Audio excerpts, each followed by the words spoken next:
Hello નમસ્કાર મિત્રો, આજે આપણે જોઈશું એમકોમ સેમિસ્ટર 4ની અંદર એડવાન્સ કોસ્ટ એન્ડ મેનેજમેન્ટ અકાઉન્ટની અંદર યુનિટ નંબર 1 જવાબદારીલક્ષી હિસાબી પદ્ધતિના દાખલા.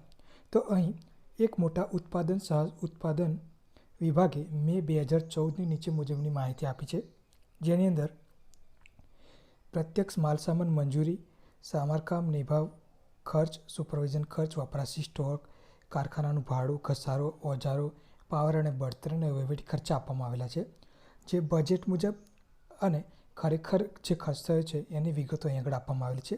આની પરથી ખાતામાં 50 એક સરખા યંત્રો છે, જે 2014 મુજબ દરમિયાન બજેટ મુજબ ખરેખર ઉત્પાદન અનુક્રમે 10,000 એકમોનું અને 12,500 એકમોનું થાય છે. જો ખાતાને બંધ કરવામાં આવે અને યંત્રો સેવા બહારથી ભાડે લેવામાં આવે તો એકમ દીઠ પડતર 150 લેખ આપવી પડે છે.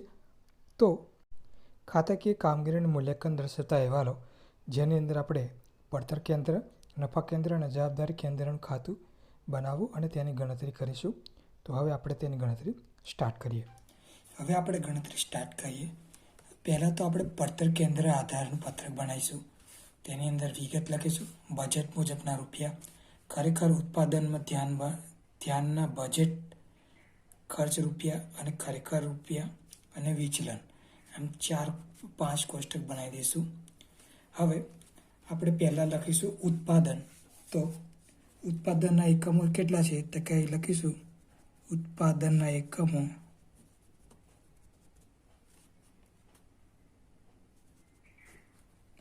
તો બજેટ મુજબ આપણને આપેલા છે 10,000 એકમો અને ખરેખર આપણને આપેલા છે, ખરેખર ઉત્પાદન જે થયું છે 12,500 એકમોનું. બરાબર. તો અહીં આગળ ખરેખર ઉત્પાદન અહીં આગળ પણ 12,500 એકમો લખાશે. હવે આગળ આપણે ચલિત ખર્ચ, તો એ લખીશું ચલિત પડતર. એમાં પહેલું આવશે માલ સામાન. તો અહીં લખીશું પ્રત્યક્ષ માલ સામાન. પ્રત્યક્ષ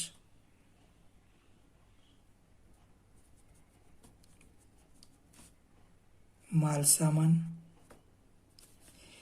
બજેટ મુજબ આપણને આપેલું છે 4 લાખ રૂપિયા. તો અહીં લખીશું 4 લાખ.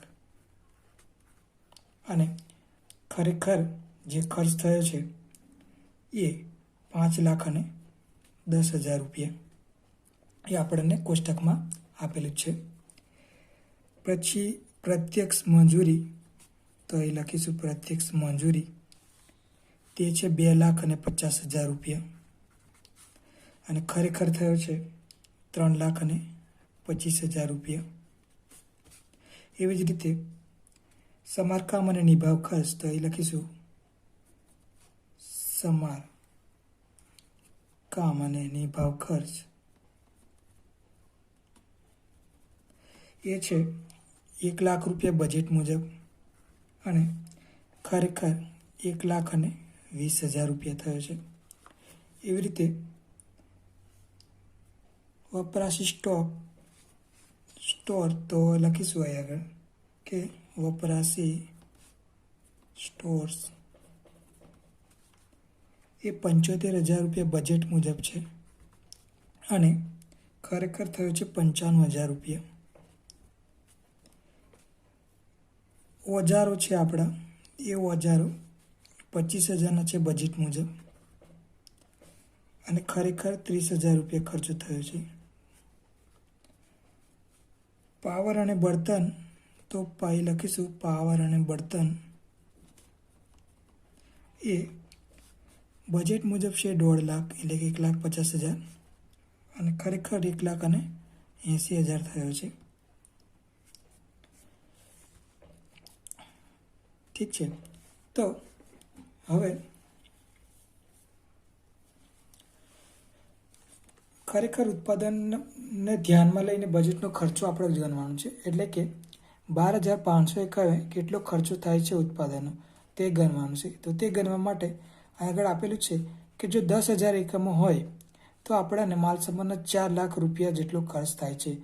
તો 12,500 એકમમાં આપણો કેટલો ખર્ચ થશે, તો એની આપણે ગણતરી અહીં કરીએ કે જો 10,000 એકમો હોય તો આપણને 4 લાખનો ખર્ચો થાય છે, તો 12,500 એકમે કેટલા થશે, તો એની ગણતરી આપણે કરીએ તો 4 લાખ ગુણ્યા 12,500 ભાગ્યા 10,000 એકમો, તો આપણને આવશે 5 લાખ રૂપિયા. આ 5 લાખ રૂપિયા એ આપણો માલ સામાનનો ખર્ચ 12,500 એકમોએ થાય છે. તો એ આપણે ઉપર મૂકીશું અહીં આગળ, અહીં 5 લાખ રૂપિયા. એવી જ રીતે બધાનો એટલે કે એવી રીતે આ બધાનો આપણે ગણતરી કરીશું 12,500 એકમો માટે. તો બીજામાં આવશે 3,12,500, પછી સમારકામ અને નિભાવ ખર્ચમાં આવશે 1,25,000, પછી વપરાશી સ્ટોકની અંદર આવશે 93,750, ઓજારોની અંદર આવશે 31,250 અને પાવર બળતણની અંદર આવશે 1,87,500. ઠીક છે. હવે વિચલન, તો વિચલનની અંદર આપણે ખરેખર ઉત્પાદન બજેટ મુજબ બાદ કરીશું તો આપણને મળશે, એટલે કે અહીંયા આગળ આપણે ખરેખર ઉત્પાદન બજેટમાંથી ખરેખર ઉત્પાદન બાદ કરીશું તો આપણને જે વિચલન મળે એ આગળ આપણને મળશે. એમાં 5 લાખમાંથી 5,10,000 બાદ કરો તો આપણને શું થશે, તો કે આગળ -10,000 રૂપિયા આવશે. એવી જ રીતે નીચે બાદ કરીશું તો આપણને મળશે -12,500 રૂપિયા. એવી રીતે આગળ બાદ કરીએ તો આપણને મળશે +5,000 રૂપિયા. અહીં આગળ નીચે બાદ કરીશું તો આપણને મળશે -1,250. એની નીચે બાદ કરીશું +1,250 અને પાવર અને બળતણની વાત કરીએ તો +7,500. આ બધાનું ટોટલ આપણે હવે કરીશું. તો આ આપણું આનું ટોટલ આવશે એ અહીં આગળ પહેલાનું ટોટલ આવશે 10 લાખ રૂપિયા, બીજાનું ટોટલ આવશે 12,50,000 રૂપિયા, ત્રીજાનું ટોટલ આવશે 12,60,000 રૂપિયા અને ચોથાનું ટોટલ આવશે -10,000 રૂપિયા. હવે ચલિત પડતરની વાત થઈ ગઈ. હવે આપણે સ્થિર પડતરની વાત કરીશું. તો અહીંયા લખીશું સ્થિર પડતર. હવે સ્થિર પડતરની અંદર પહેલું આવશે સમારકામ અને નિભાવ ખર્ચ. તો અહીં લખીશું સમારકામ અને નિભાવ ખર્ચ. તો બજેટ મુજબનો આપણને આપેલો છે 1 લાખ રૂપિયા અને ખરેખર ખર્ચ થયો છે 1 લાખ. તો પછી સુપરવિઝનનો ખર્ચ, તો અહીં લખવાનું સુપરવિઝન.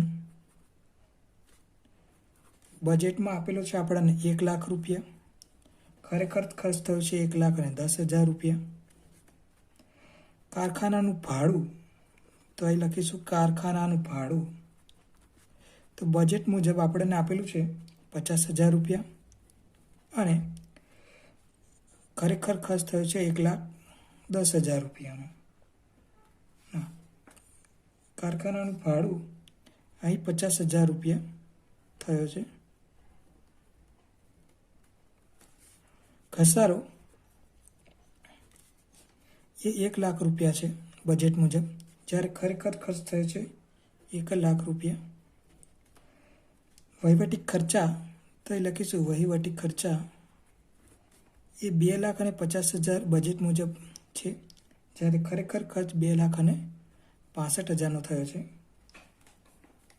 હવે આ ખર્ચ આપણે 12,500 એકમો માટે કરીએ તો એવી જ રીતે આપણે જે ગણતરી કરી એ પ્રમાણે આપણે ગણતરી કરીશું.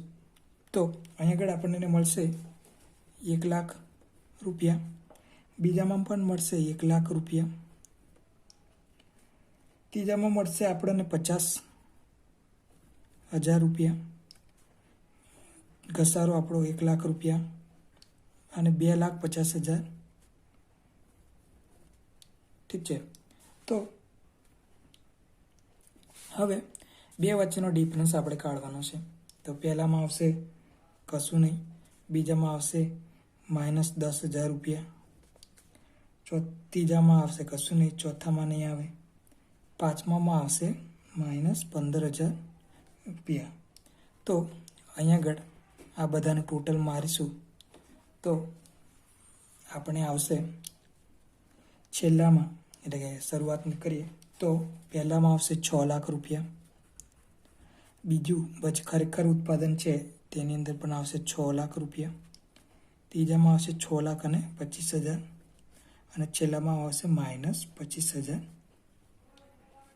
ઠીક છે. તો હવે બંનેનો સરવાળો કરીએ તો આપણને મળશે અહીંયા આગળ કુલ, એટલે કે અ અને બ નો સરવાળો કરીએ, અ વત્તા બ કુલ સરવાળો. તો અહીંયા આગળ આપણને પહેલાં મળશે 16,00,000, પછી 18,50,000, પછી 18,85,000 અને છેલ્લું આવશે -35,000. હવે આપણે બજેટ વીચ આગળની ગણતરી કરીએ.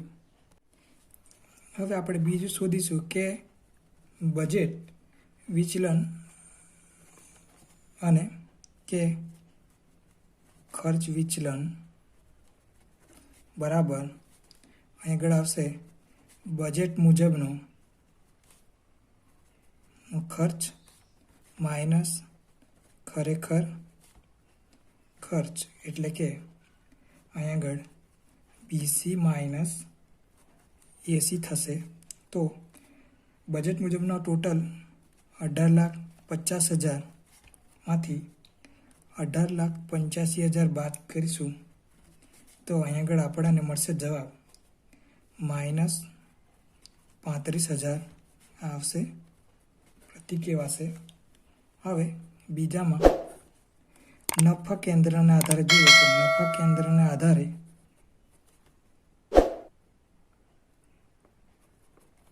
અહીંયા આગળ જો આપણે યંત્રો ભાડે લાવીએ તો ભાડે લેવાથી ઉત્પાદનની પડતર કેટલી થાય છે તેની ગણતરી કરીએ આપણે. તો ઉત્પાદનની પડતર અહીંયા આગળ આપણે 12,500 એકમો માટે 150 રૂપિયા લેખે ભાડે લાવીએ તો આપણને મળશે 18,75,000 રૂપિયા. અને આપણી ખરેખર જે પડતર છે એ ખરેખર પડતર આવે છે આપણી 18,85,000 રૂપિયાની. તો અહીંયા આપણને જે નફાનું વિચલન ખરું એ અહીંયા આગળ 10,000 માઇનસ, એટલે કે અહીંયા આગળ પણ આપણને પ્રત્યે આવે છે.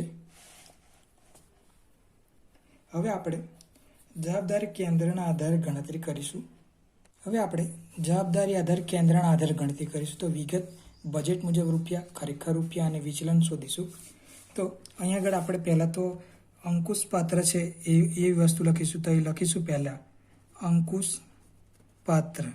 પાત્ર ખર્ચા જે બધા છે એમાં પહેલું આવશે પ્રત્યક્ષ માલ સામાન. તો એ લખીશું પ્રત્યક્ષ માલ સામાન. બજેટ મુજબ આપણને આપેલું છે 5,00,000 રૂપિયા, તો એ 5,00,000 રૂપિયા મૂકી દઈશું.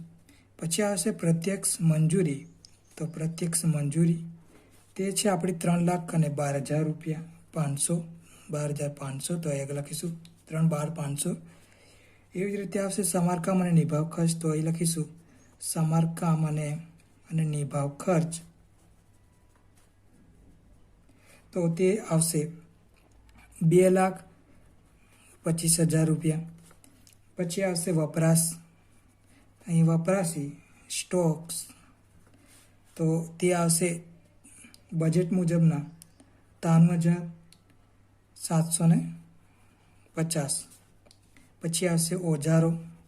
તો ઓજારો આવશે આપણા 31,250.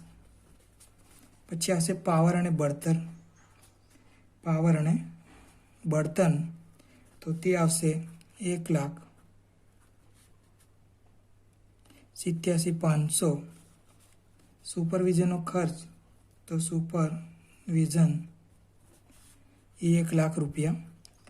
આ બધા ખર્ચા અંકુશિત છે, જેને અંકુશ કરી શકાય છે. ઠીક છે. હવે આ બજેટ મુજબનો છે, જેને આપણે પડતર કેન્દ્રમાં શોધ્યા એ રકમ લખી. ખરેખર આપણે કોષ્ટકમાં આપેલા છે તે ખરેખર જોઈએ તો માલ સામાન આપણને 5,10,000 રૂપિયાનો ખર્ચ થાય છે, જ્યારે મંજૂરી માટે 3,25,000 અને સમારકામ માટે 2,20,000, જ્યારે વપરાશી સ્ટોક માટે 55,000 રૂપિયા, ઓજારો માટે 30,000 રૂપિયા અને પાવર માટે 1,80,000, જ્યારે સુપરવિઝન માટે 1,10,000નો ખર્ચો ખરેખર થાય છે. તો બે વચ્ચેનો ડિફરન્સ જોઈએ તો અહીં આગળ માઇનસ આપણને 10,000 રૂપિયા મળે છે, જ્યારે બીજામાં -12,500, જ્યારે ત્રીજામાં આપણને મળશે 5,000 પ્લસ, જ્યારે ચોથામાં આપણને 1,250 માઇનસ મળે છે, પાંચમામાં આપણને +1,250 મળે છે, જ્યારે છઠ્ઠામાં આપણને 7,500 મળે છે અને સાતમામાં આપણે 10,000, એટલે કે સુપરવિઝનમાં આપણે -10,000. તો અહીં આગળ આ ટોટલ મારીશું બધાનું, તો પહેલાં અહીં આગળ આવશે -20,000નું ટોટલ આવશે અહીં આગળ. જ્યારે આ બાજુનું ટોટલ મારીએ તો અહીં આગળ 14,50,000 રૂપિયા અને ખરેખર ખર્ચ થયો છે 14,70,000 રૂપિયાનો. હવે જે બિન અંકુશિત છે, એટલે કે અહીં લખીશું આપણે કે જે વસ્તુ અંકુશને નથી તેવી બિન અંકુશ પાત્ર કઈ વસ્તુ છે, એટલે કે અહીં આગળ આવશે કારખાનાનું ભાડું બિન અંકુશિત છે, જે બજેટ મુજબ આપણને 50,000 મળે છે અને ખરેખર પણ એનું ભાડું કેવું છે 50,000 રૂપિયા છે. અહીં આગળ કોઈ ડિફરન્સ આવતો નથી. ઘસારો એ બજેટ મુજબ આપણને 1,00,000 રૂપિયાનું મળે છે અને આપણે ખરેખર પણ આપણા 1,00,000 રૂપિયા થાય છે, તો એ કોઈ ફરક પડતો નથી. જ્યારે વહીવટી ખર્ચા માટે આપણે 2,50,000 આપણે બજેટ મુજબના છે, જ્યારે ખરેખર 2,65,000 રૂપિયા. તો આ બે વચ્ચેનો ડિફરન્સ -15,000 રૂપિયા આવે છે. ટોટલ મારીએ આપણે તો આગળ -15,000. અહીંનું ટોટલ મારીશું તો આપણને મળશે 4,15,000 રૂપિયા અને આનું ટોટલ આવશે 4,00,000 રૂપિયા. ઠીક છે. તો અહીં આપણો દાખલો પૂરો થાય છે.